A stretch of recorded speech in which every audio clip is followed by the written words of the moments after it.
Savitri silks చేనేత వస్త్రాల అద్భుత ప్రపంచం. సంప్రదాయం స్టైల్ ఒకే చోట. ఈ నువ్వో రాయి నేను శిల్పి పాట రాసే ముందు ఆ! చరణ్ లైఫ్ చాలా గందరగోళంగా, హ్మ్. నిజానికి లైఫ్ ఎటుపోతుందో తెలియని ఒక సందర్భంలో, అవును. అది నేను పేదరికం అన్నా కానీ ఫైనాన్షియల్ కూడా ఇబ్బంది, అవును. ఏం చేయాలో తెలియని ఒక సందర్భంలో పుట్టిన ఒక ఆలోచన అది. అవును. బట్ చరణ్ లైఫ్ని మార్చేసిన పాట అది అని చెప్పి చాలామంది ఏం మార్చింది? ఇంకేం మార్చలే. బట్ కానీ ఒక చిన్న ఒక రికగ్నిషన్ అయితే రికగ్నిషన్. ఇచ్చింది. సో ఒక్కసారి ఆ పాట. అదేందంటే చాలా ఇంటర్వ్యూలో చెప్పాను. బట్ మీరు అడిగే విధానం బాగుంది కొత్తగా కాబట్టి మీకు చెప్తున్నా. అంటే 'నువ్వో రాయి నేను శిల్పి' ముందు ఏమంటే అసలు మనల్ని అంటే నా గురించి రాసుకున్నన్ని కథలు ఈ జనాలు వాళ్ళ గురించి కూడా రాసుకోరు. అన్ని కథలు ఉంటాయి నా మీద. వాడికి వాడే డిసైడ్ అయితాడు ఈయన ఇది అని, వాడు ఆయన అదే అని, ఈయన ఇది అని.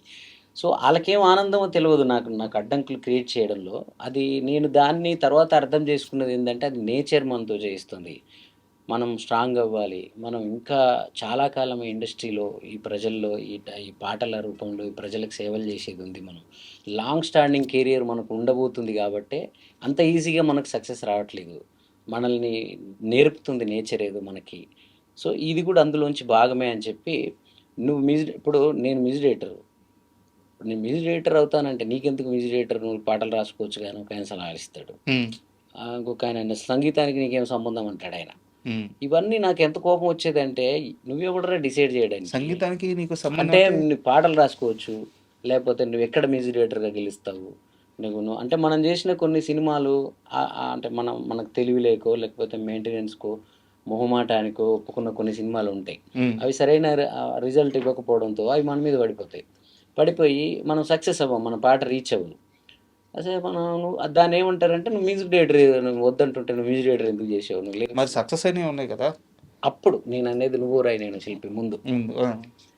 అప్పుడు నాకు ఒకటి ఉండే, అరే నన్ను నేను కంపోజర్గా, సింగర్గా, నన్ను అంటే మ్యూజిక్ అంటే లిరిక్స్ కాకుండా మ్యూజిక్ అంటే లిరిక్స్తో మీరు సక్సెస్ అయినాయని చెప్తున్న పాటలన్నిటికీ నా పేరు ఉండదు. పెద్ద పెద్ద సినిమాల్లో ట్యూన్ నాదే ఉంటుంది, కంపోజిషన్ నాదే ఉంటుంది, అన్నీ నాదే. అది నా పేరు పడి ఉంటే అప్పుడే నా లైఫ్ మారిపోయింది. ఈ ప్రశ్న కూడా ఉంది. అడుగుతాను. సో అప్పుడు నేను నా పేరుతో నేను ఒక పాటని ప్రజలకు రీచ్ చేయలేనా.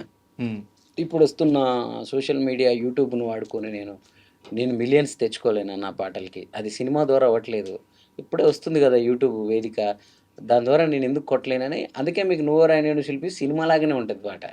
అందరూ అంటారు అదేదో ఆయన ఫోక్ సాంగ్లు చేస్తాడు, ఆయన అవి చేస్తాడు. నేను ఎప్పుడు కూడా నేను ఎమోషనల్ సాంగ్స్ ఇవన్నీ యాజ్ టీజ్గా తెచ్చి సినిమాల్లో పెట్టుకునేలాగే ఉంటాయి తప్ప అవేదో ఫోక్ సాంగుల్లాగా ఉండవు నా పాటలు. కాకపోతే వాళ్ళకు సరదా మనల్ని తగ్గించడం, మన మీద ఒక మచ్చేసేసి మనల్ని ముందుకెళ్లకుండా మనల్ని ఆపడం అనేది చాలామందికి కొంచెం సరదా ఉంది. వాళ్ళ సరదాలు తీర్చడం కోసమే నేను ఒక గట్టిగా నేను కూడా వాళ్ళకు నన్నేదో ఆపాలి, నన్నేదో తొక్కాలని వాళ్ళకు సరదా ఉంటే నాకో సరదా ఉంటుంది కదా. ఎక్కాలి ఎదగాలి. ఆ సరదాలోంచి పుట్టిన పాటే 'నువ్వో రాయి నేను శిల్పి'. ఒకసారి పాట. నువ్వో రాయి నేను శిల్పి చెక్కుతున్నంతసేపు, నిన్ను నేను చెక్కుతున్నంతసేపు, ఆ తరువాత అంటారంతా నిన్ను దేవుడని, నేను అంటరాని వాడిని.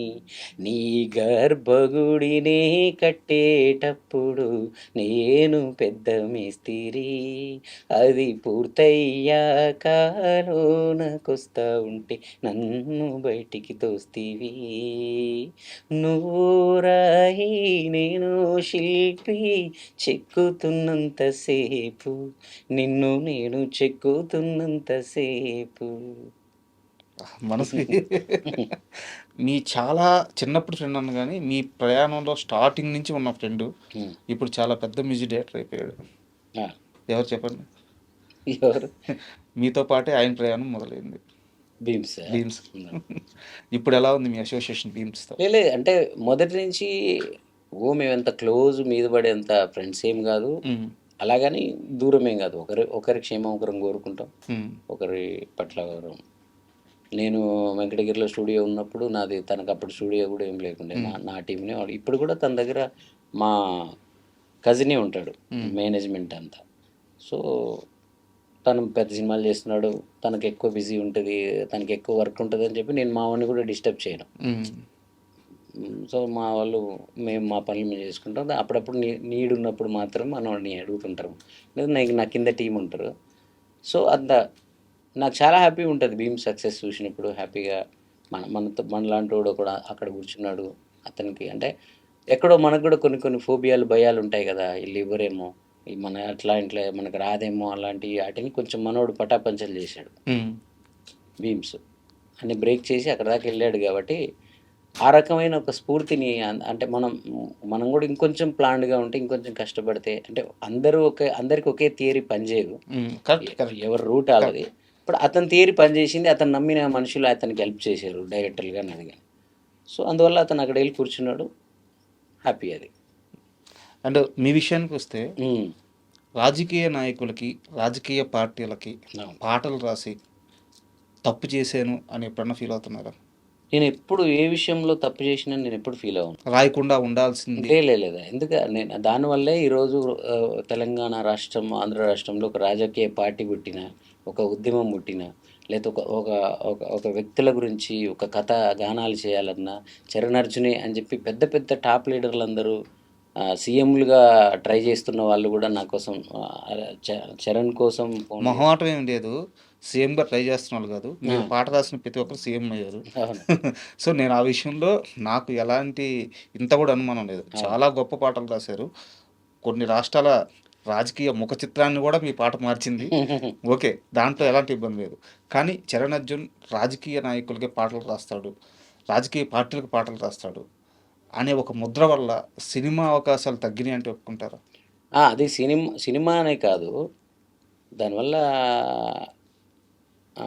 అంటే నాకు ఇప్పుడు సినిమా మళ్ళీ ఎప్పుడు కూడా సినిమా నన్ను, అంటే నేను అనేవాడిని ఒకరు ఉన్నానంటే సినిమా తప్ప నాకు వేరే. ఆ రోజు రాజకీయ నాయకుల దగ్గర పాటలు చేయించుకున్నా, ఇండిపెండెంట్ పాటలు ఇట్టయినా ఏదైనా దానికి పునాది సినిమానే. సినిమా లేకపోతే ఏది లేదు. మళ్ళీ ఈ రోజు కూడా మళ్ళీ నేను ఏంటి నా లైఫ్ అనుకునేటప్పుడు మళ్ళీ సినిమానే కాపాడింది. సో రాజకీయ నాయకుడి పాటలు చేస్తాడని సినిమా అవకాశాలు తగ్గడం ఏం లేదు. నేను చెప్పాను కదా, నేను ఎవరిని అడగలేదు, ఎవరిని మనం బ్లేమ్ చేయడానికి ఎవరి దగ్గరికి వెళ్ళి తిరిగింది లేదు, ఎవరిని అడిగింది లేదు.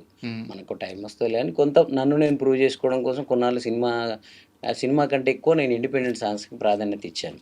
కాదు, ఒకటి ఏం జరిగిందంటే, తెలంగాణ వచ్చి ఓ 10 ఏళ్ల పాటు అప్రతిహతంగా సాగిన కేసీఆర్ ప్రస్థానంలో నేను ఎక్కువ రేవంత్ రెడ్డి మనిషిగా ముద్రపడ్డాను. అప్పుడు రేవంత్ రెడ్డి గారి, ఆయన తెలంగాణ పులిబిడ్డ అని అతను జైలు నుంచి వచ్చేటప్పుడు 2015లో నేను పాట చేశాను. ఆ పాటతో వాళ్ళు నన్ను ఆ 10 yearsలో జరిగిన ఏ కార్యక్రమాల్లో కానీ ఎక్కడ కూడా నన్ను ఒక తెలంగాణ పర్సన్గా గుర్తించలేదు, ఒక కళాకారుడిగా గుర్తించలేదు, సినిమా వాడిగా గుర్తించలేదు. ఇండస్ట్రీ కూడా ఎక్కువ వాళ్ళ చుట్టూ కేటీఆర్ గారు వాళ్ళతోటే ఉన్నారు కాబట్టి నేను ఎక్కడ ఫోకస్ అవ్వలేదు. నా ప్రశ్న కూడా ఇదే, నేను ఎక్కడ అవ్వలేదు. సో గమ్మత్ ఏంటంటే, ఈయన వచ్చి 3 yearsలో కూడా మరి వీళ్ళు కూడా ఎక్కడ కూడా నన్ను అంత గుర్తించినట్టు అనిపించలే. అంటే రెంటికి చెడ్డ రేవడి అయిపోయానేమో అని ఇప్పుడు అనిపిస్తూ ఉంటుంది నాకు.